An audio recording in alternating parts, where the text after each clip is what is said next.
Welcome to Grace in the Grind, where we focus on Christian entrepreneurs so we can empower, encourage, and to equip you to do all that God has for you in your life. And I just want to say welcome to you and welcome to a dear friend of mine, Martha.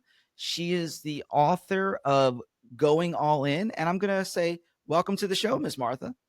Thank you so much. Thank you so much for having me. I'm excited to be here, Jim. So, why don't you do us a favor for me and the audience? Why don't you tell us who you are and what focus do you have in your ministry and your business and things that you do? Sure. Like you said, my name is Martha Glory Kartaoui, and I am, yeah, a jack of all trades. I wear a lot of hats, but I am first and foremost a child of the one true King, and that is my identity. And my identity stems from my faith.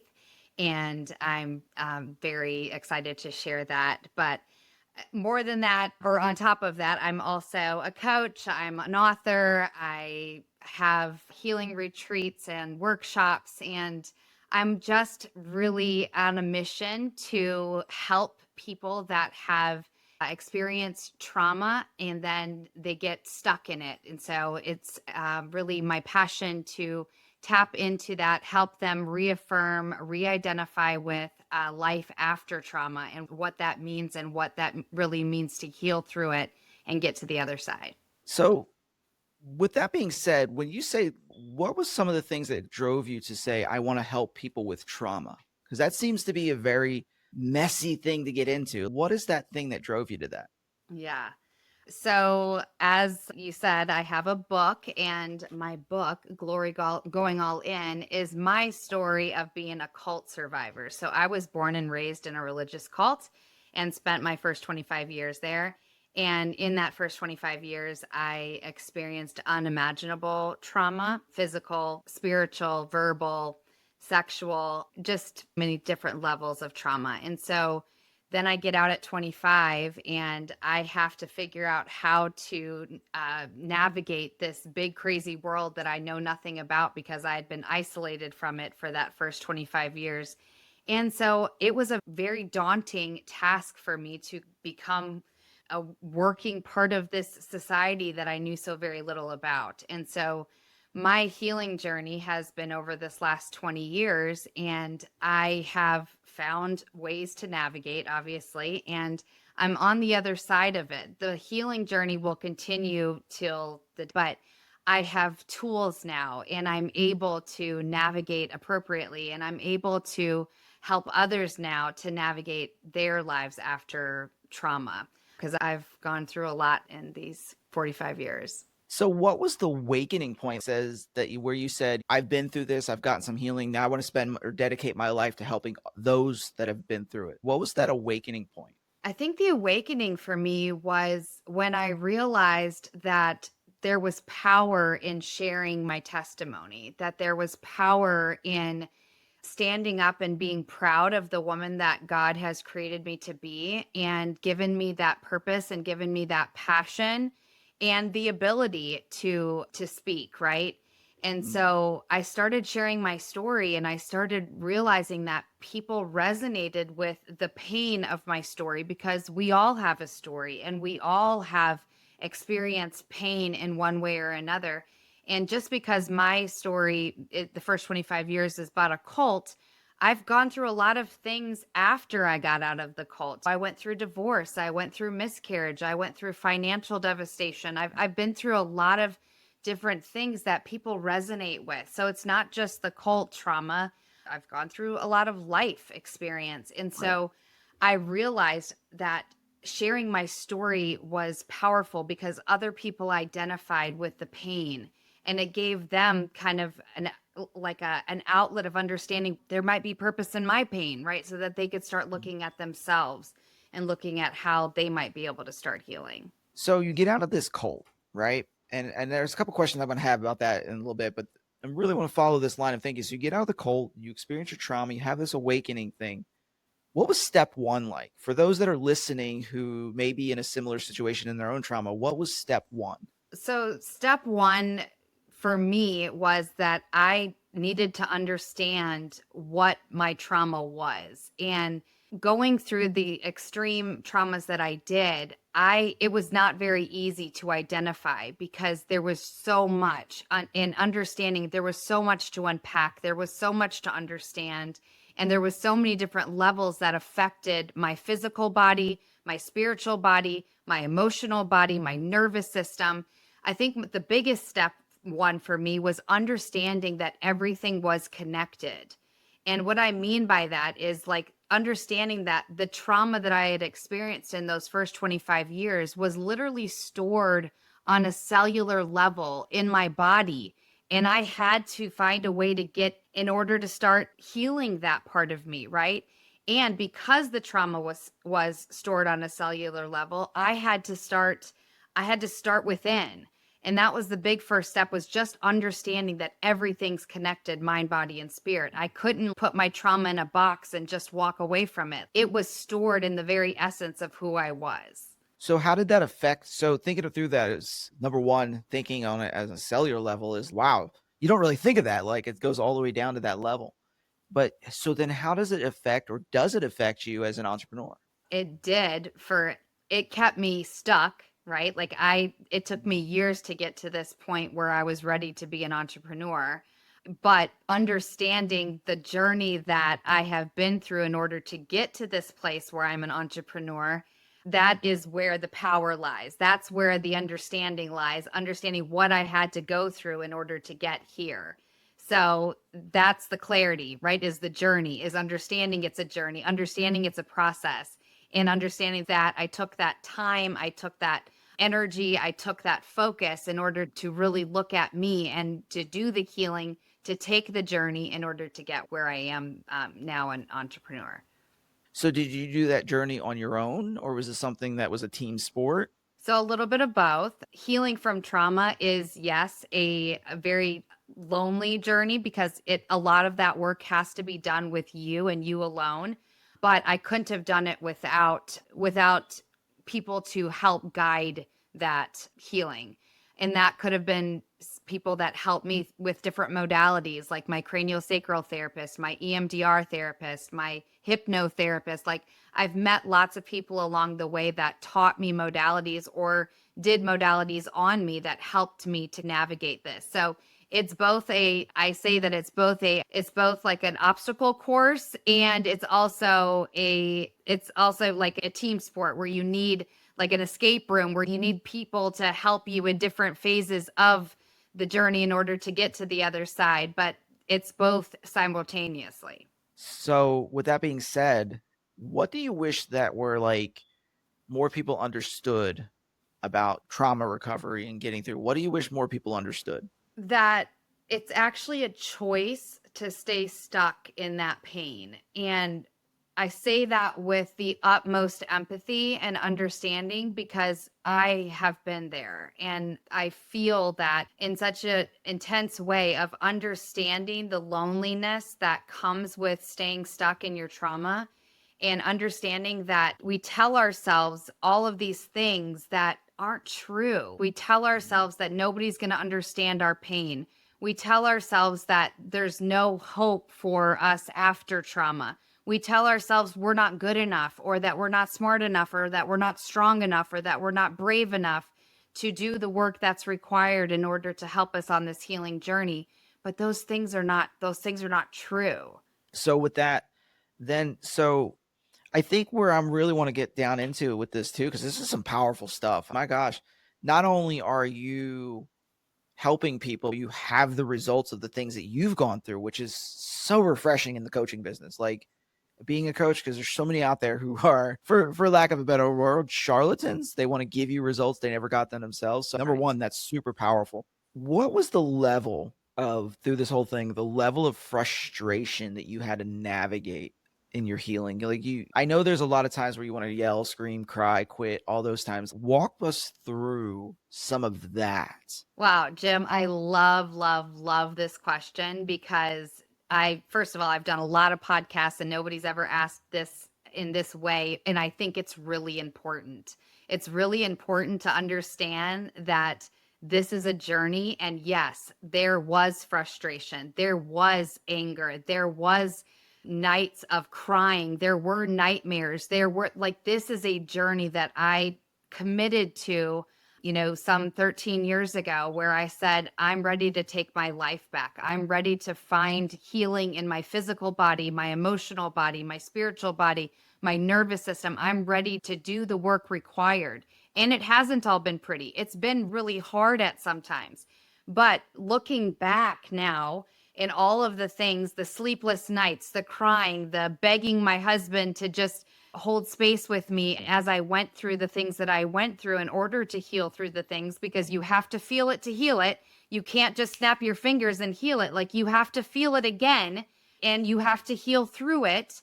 Just understanding that this has been a process, and looking back, now I can hold space for other people because I understand where they're at. Mhm. I understand it's not going to be pretty. It's going to be work. It's going to be showing up for yourself when you don't want to. It's about not quitting when all you want to do is quit and hibernate. And it's about understanding that I know those feelings. I was there. I felt those things. I did those things.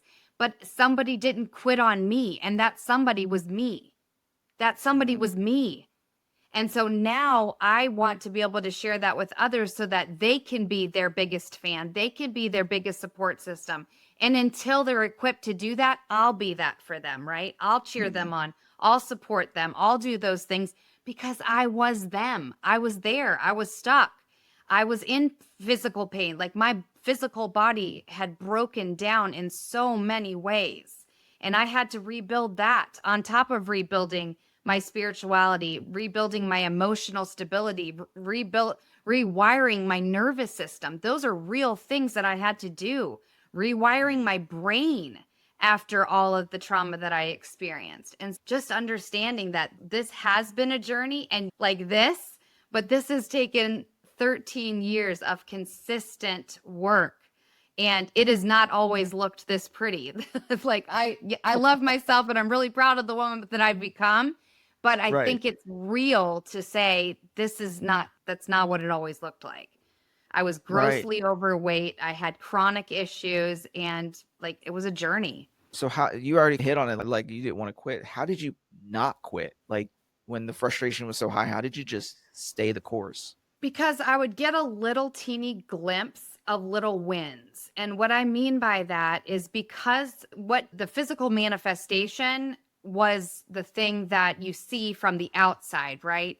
So I would see these little wins, like, okay, I have less of a headache today, or like, my back hurts a little bit less, or I've released a few pounds, whatever it was. You take those little wins and you just hold on tight to them and understand, okay, if I did this and I'm feeling this much better, what if I continue for one more day? But I also have to be really honest with you, Jim. I had to give myself grace. I had to Mm. be kind to myself on in this process, because there were times what I would have to look at myself and say, "What are you doing? Why are you willing to put yourself back through this pain? For what?" Because it feels just overwhelming, and it feels very painful having to do the work that's required. But when you get to the other side and those little wins keep adding up, then you realize, oh my gosh, I went a whole day without a headache. Oh my gosh, I went a whole day without bloating. I went a whole day without a migraine, without my back hurting, whatever it was, right? My gastrointestinal issues. Like, and then that starts building up. I went a week without a migraine. And like, Mm. those little wins just keep adding up. And it's usually, for me, it was the physical manifestations that started lessening. And I was like, wow, okay, I'm releasing weight. I have less physical pain. I have less migraines, whatever it was. And those are the things that you can add up. You can add up and quantify. A lot of the other wins you can't quantify in the same way.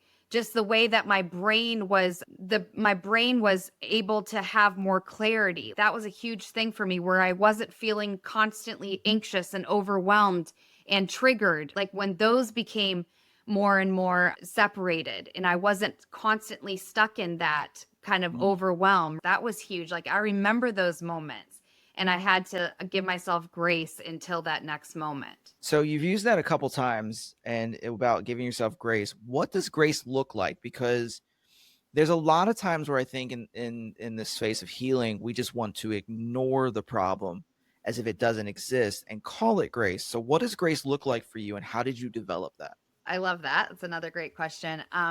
So when I think of grace, I think about God, and I think about like how God looks at me and just loves me so dearly and loves me for exactly who I am in this exact moment, regardless of all of the things I've done, all of the things that have been done to me, but God still loves me and every single day says, "Get up, my daughter. Let's do this again." And is Mhm. patient with me and is kind with me.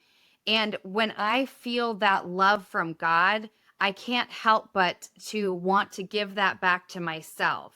And giving that back to myself is the grace that I'm talking about, is the Mm, kindness, is the patience, is the love, is the attentiveness. But it's also, you know what? I want to cry in my pillow and I don't want to get out of bed right now. Like giving myself those days too, because that happened where I could not get out of bed because I was just emotionally overstimulated and I couldn't function some days, right? And giving mm, myself grace to say, okay, tomorrow's a new day. We're going to try this again tomorrow. And today we just can't do this, right? That's grace, right. is understanding how God would treat me if I asked God what I should do in this moment. And God would say, "I'm just going to love you. I'm just going to hold you. I'm just going to be patient and kind to you." And so then I try to give that back to myself. So then how did you learn to accept that? Because being somebody who's also been through trauma, it's hard to accept certain things because you have those other type of other thoughts coming in and other deceptions that you've gotten. So how did you learn how to accept that? You have to siphon through the negativity, right? Very Mm, early on, I realized the power of my thoughts. I realized that the power of my thoughts and the power of our words around the same time as I understood that everything was connected. And so I understood that I had the power to control my thoughts. I had the power to understand that my words and thoughts had energy, had power, had meaning. And so understanding that I had to stop them. And so it was siphoning through all the yuck and being like, no, this is who God says I am. This is who I say that I am. And until we got into congruency, I had to fake it, right? I had to be like, okay, right. God says that I'm this, so I must be this. And then eventually you wake up and you're like, no, I finally feel that. That Mm, is who I am because I wouldn't allow myself to say anything else. I wouldn't allow myself to say the contrary. I would stop myself in those dark thoughts, those thoughts that were not true, not who God said I was, right? And I would stop them and say, I have control over my thoughts. I may not be able to create the positivity yet, but I can stop the negativity. Does that make sense? oh, that makes sense. That's good.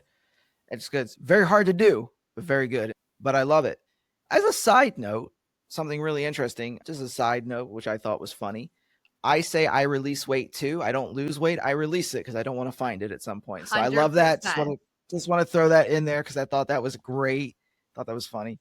So big thing in your whole business and life is what underlying current is identity, right? So what did you find?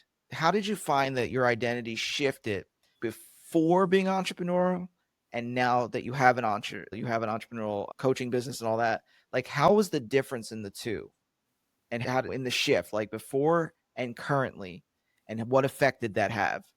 You have to mean what you say and say what you mean when you're an entrepreneur because Mhm. people rely on that, right? And I stand in who I am.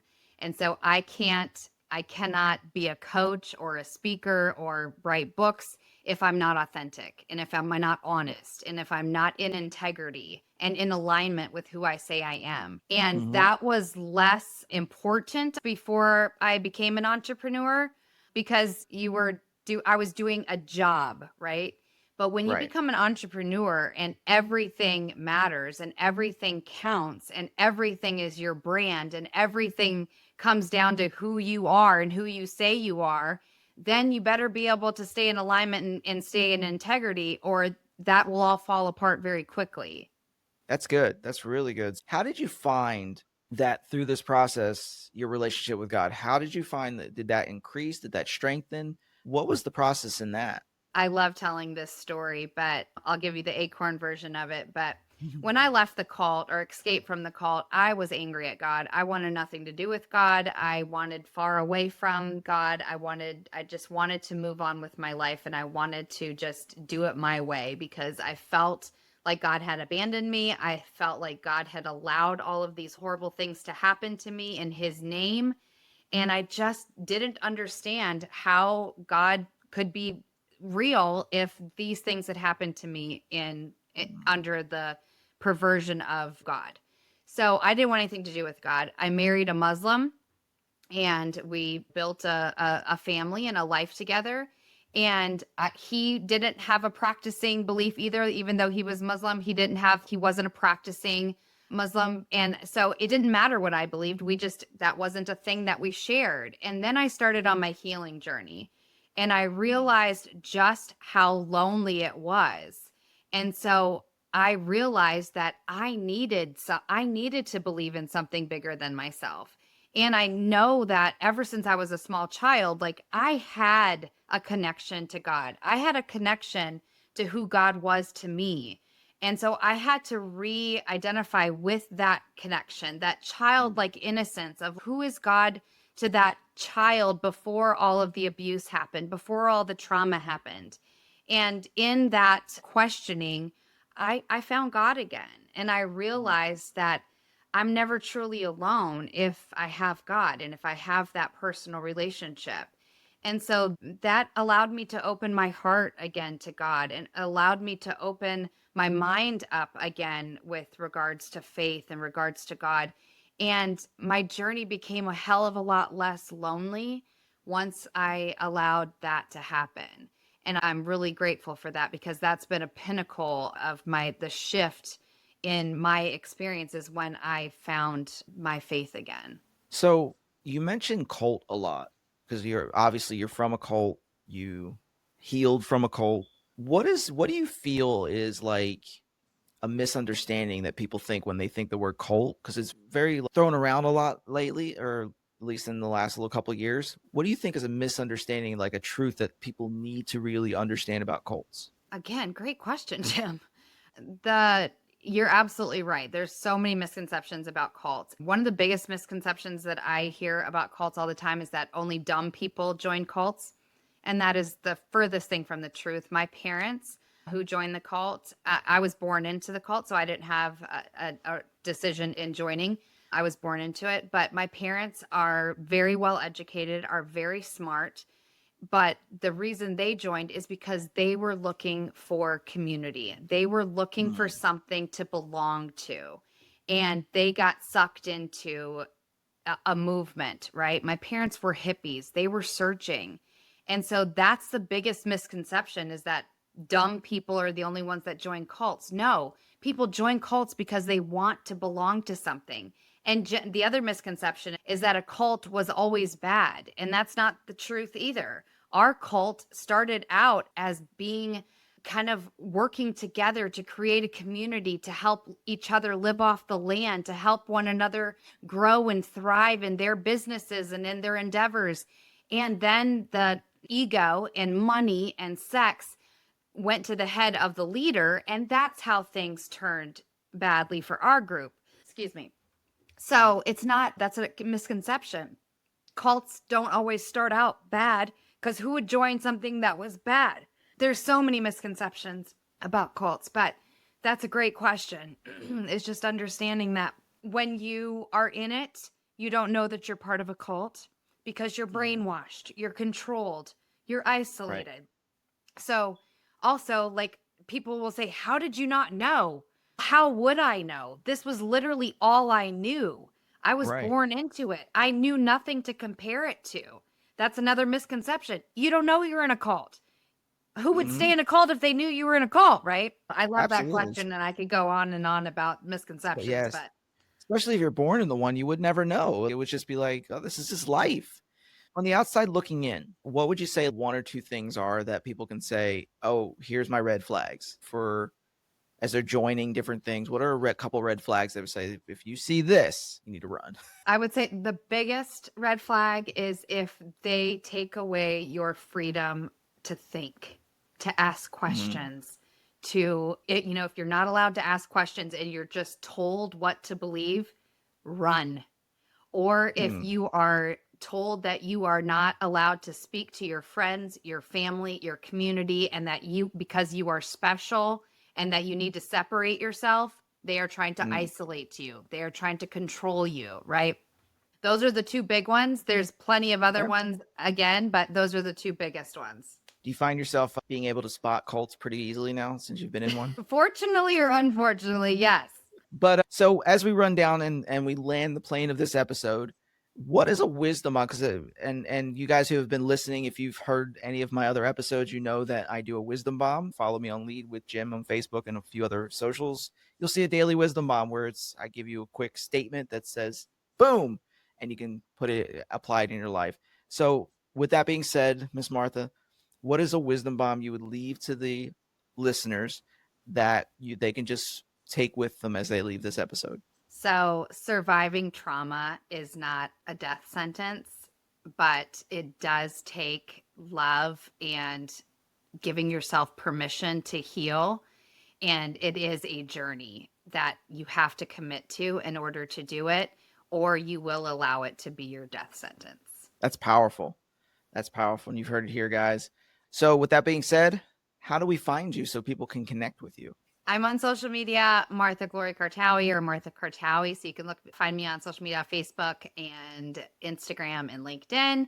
And you can also join our community, which is cult-x.org, where I support other battle angels. That's what I call people that have survived extreme trauma, is battle angels. So you can join our community as well at cult-x.org. And for you guys who are listening, I will put all of that in the show notes that A, you can definitely spell the names correctly, but B, you can also get in and just do the clicks and go follow her. And I would highly suggest that you would go ahead and follow and join the things and order the book. And we'll put that in the show notes as well, because they're very powerful. And Martha, you are an incredibly powerful individual who I really believe is going to create a movement of healing. So thank you for being on this show, and thank you for pouring into our listeners today. Thank you so much for the opportunity. I feel blessed. Thank you. And guys, you have been listening to Grace in the Grind. And again, this is the podcast where we're just here to equip, encourage, and to empower Christian entrepreneurs to follow and actually do what God's told them to do. So with that being said, if you haven't checked out some of the other episodes, please go do rate, review, and then I will see you on either a past episode or a future episode. This has been Grace in the Grind. Whether you're a Christian leader looking for guidance or an entrepreneur seeking inspiration, it's Jim's passion to equip and encourage you. Make sure to check out Jim's solo episodes, where he shares practical leadership insights grounded in a biblical perspective. We hope you've enjoyed the show. If you did, make sure to like, rate, and review. And we'll be back soon. But in the meantime, find us on social media at Lead with Jim. And you can also hit the website at www.leadwithjim.com. Take care of yourself, and we'll see you next time on Grace in the Grind.